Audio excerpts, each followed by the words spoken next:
Assalamualaikum dan salam sejahtera. Hai, hari ini aku nak pergi racing.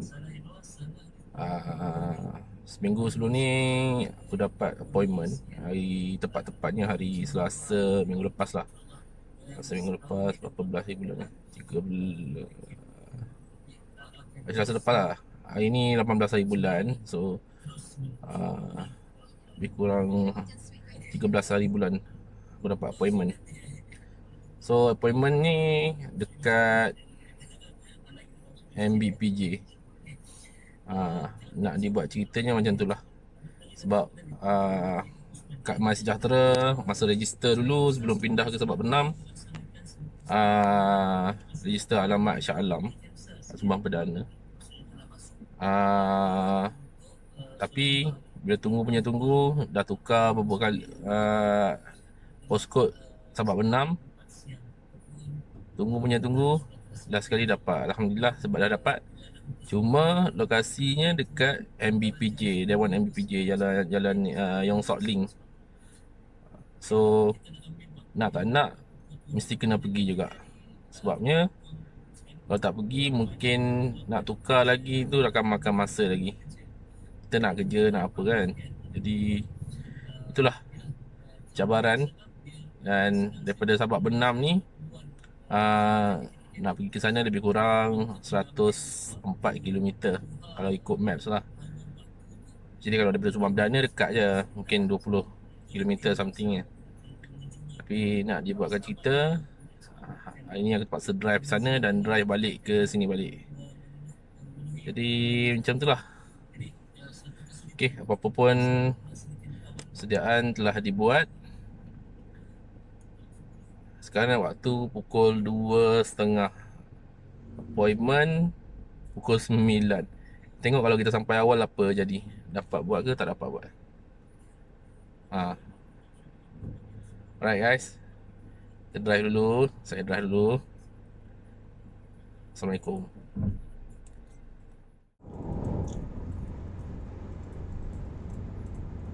Sekarang on the way.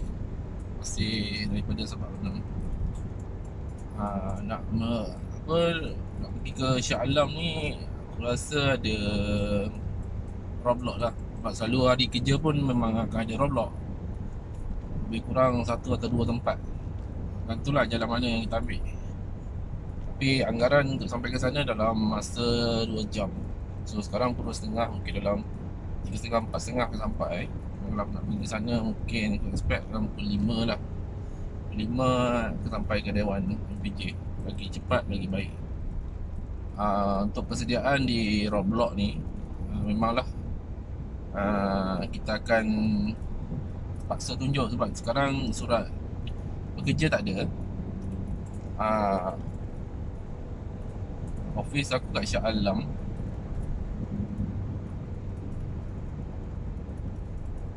Jadi untuk pergi ke Shah Alam tu, macam mana kita nak probe? Okay, untuk vaccination ni tak ada masalah rasanya. Kita boleh pakai MySejahtera untuk tunjuk pada pihak polis kalau dia orang minta lah. Tapi aku dah standby siap-siap. Kita print out hard copy. Luckily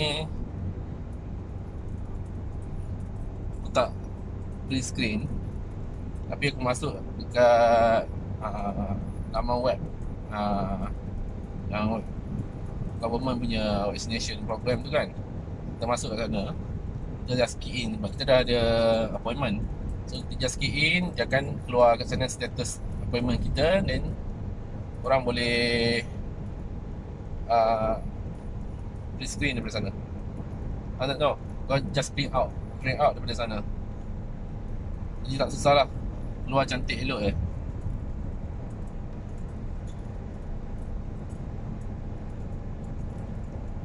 So sambil-sambil ni layan lagu je lah. On drive. Yang penting aku akan drive safely lah. Dia cuba tak payah nak rushing nak pergi mana kan. Appointment pun lambat. Di sana pun belum tentu lagi, mungkin kena halau ke apa ke kita tak tahu. Tapi melalui maklumat yang aku dapat, abang aku cakap kalau 65 ke atas tu biasanya tak ramai orang lah. Dan melalui sedikit kajian aku kat internet pun, dekat Google, melalui news-news AFP apa semua, memang ada je orang yang pergi awal, dapat petang, pergi pagi apa semua kan. Tapi benda tu jadi sedikit masalah lah, sebab kalau pergi awal macam mana pula orang yang datang awal, ada orang yang pagi mungkin lambat kan. Tapi to be fair lah, kadang-kadang orang yang sepatutnya datang pada sekian masa pun dia pun lambat kan. So benda tu akan menyebabkan kekosongan juga, kekosongan pada tempat tu. So kalau ikut kebiasaan untuk swab test, kalau kita diberi masa pun, yang datang tetap ramai. Dan dia akan jadi first come first serve juga. Siapa datang dulu, dia lah yang akan dapat dulu. Yelah, siapa nak kumpul ramai-ramai, so first come first serve, that's one is better lah. So aku rasa untuk PPV pun akan jadi lebih kurang lah. Diorang pun nak simpan orang beratur ramai-ramai, bagi orang menunggu waiting kat luar tu kan, buat apa. So better lah diorang bagi masuk.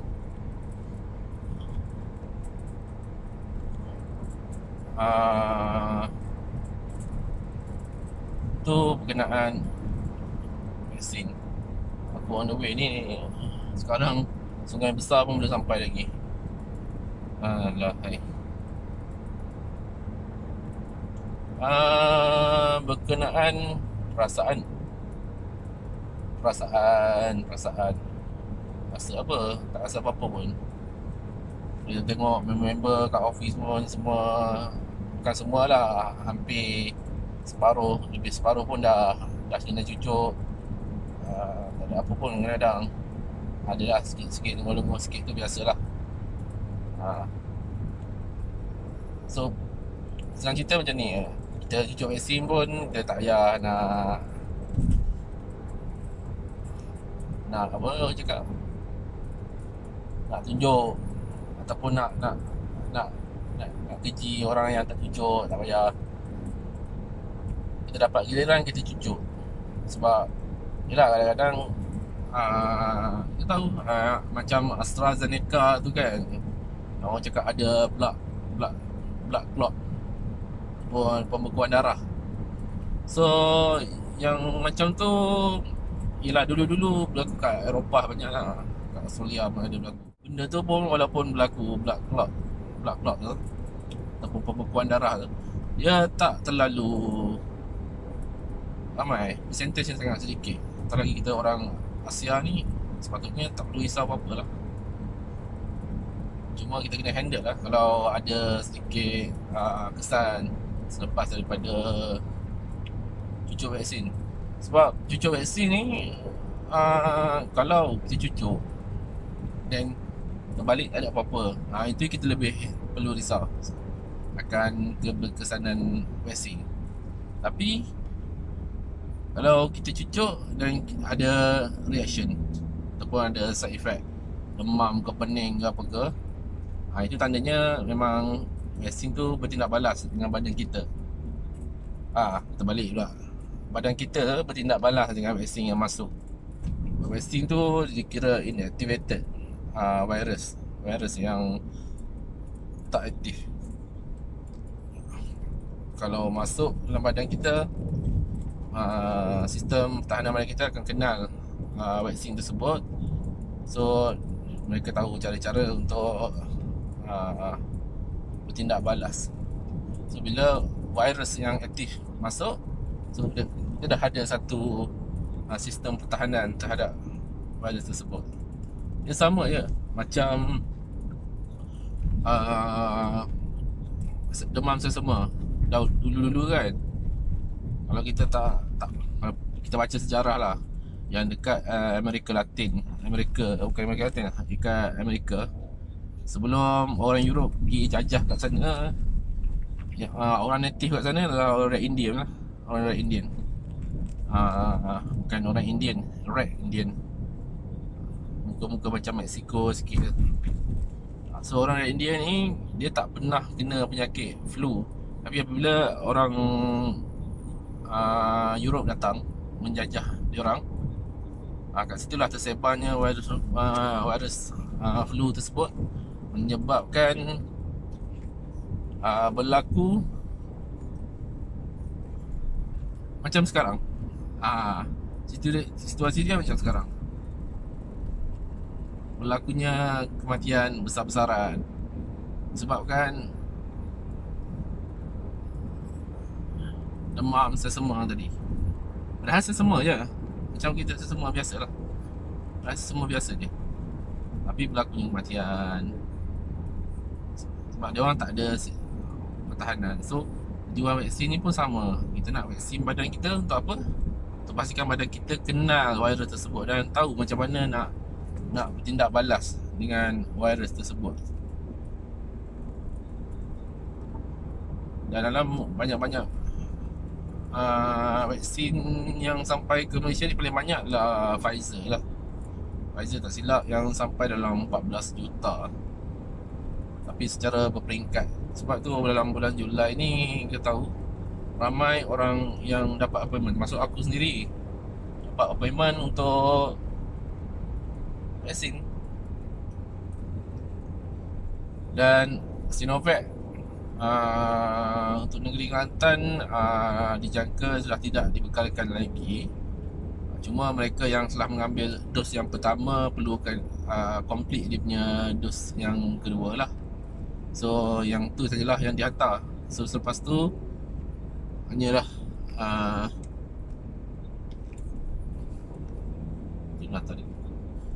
selepas tu hanya dos Pfizer saja.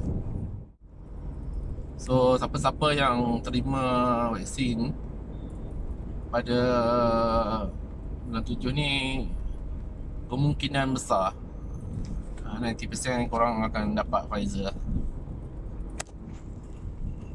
Okay, dah sampai Sungai Besar. Naik pun slow. Vaksin pukul 7 malam. Baiklah, sekarang masih work from home. Okay guys, stop sekejap lah. Dahaga kak. Alright, bye. Few moments later. Kita dah sampai ke Dewan MPJ.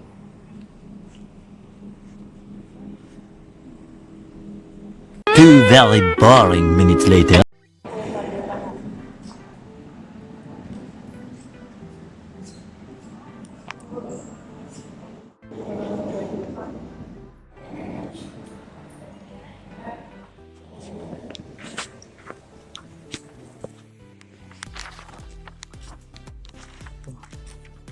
Turun bawah. Nama siapa? Ahmad Suhaimi. Ya, aku. Physical consultation dengan doktor Kiniman Glasgow.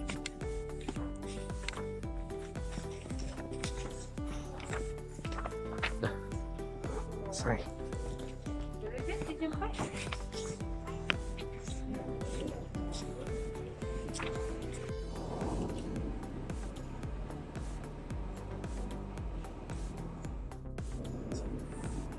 Sekarang dekat observation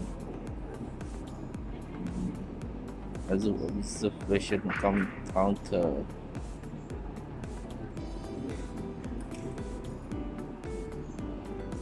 Tengah menunggu, ramai juga di sini.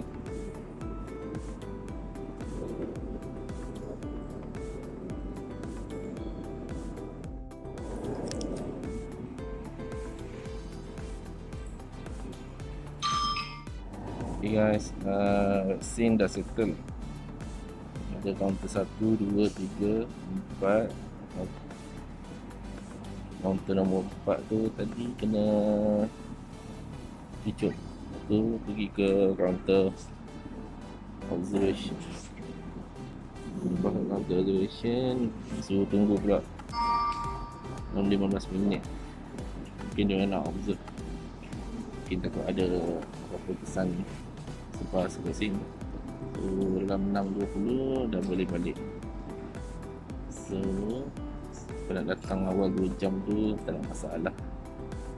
Baik guys, tunggu 6.20. Tunggu dalam lagi 8 minit.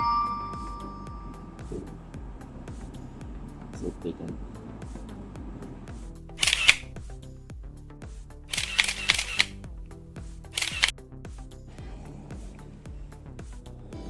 Aduh, perlu guys. Alhamdulillah semua settle.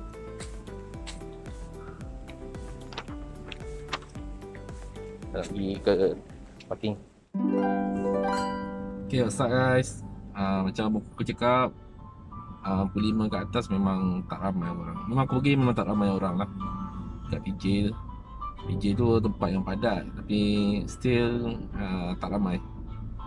And then proses dia smooth lah, sebab kat sana banyak sukarelawan. Cuma nak masuk tu aku pening sikit tadi. Pusing belakang beg, tengok ada parking punya, kena masuk dalam kawasan PBT tu lah, office PBT tu. Dan dia akan direct pergi ke Dewan MBPJ, PBB. Parking kat dalam tu tak ada masalah. Kat sana ikutkan ramai sukarelawan, so tak ada masalah dari segi SOP ataupun prosedur. Pergi follow je. Mula-mula lepas scan berapa kali scan aku tak tahulah.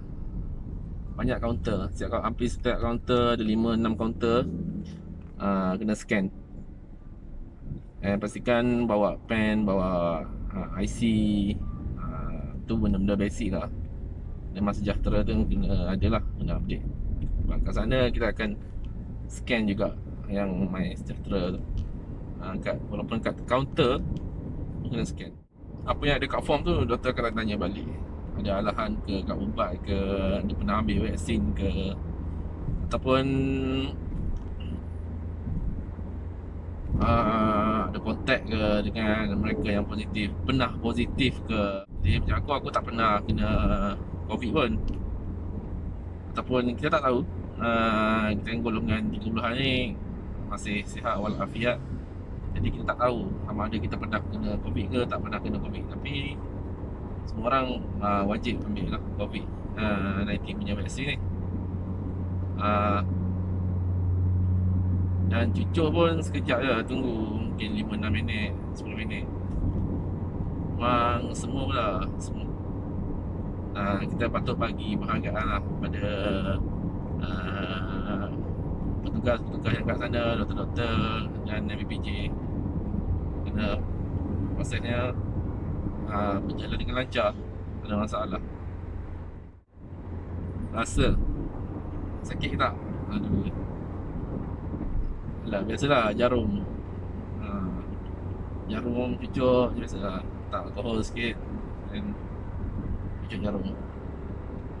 Amount 0.3 0.3 ml. Lupa lah tadi.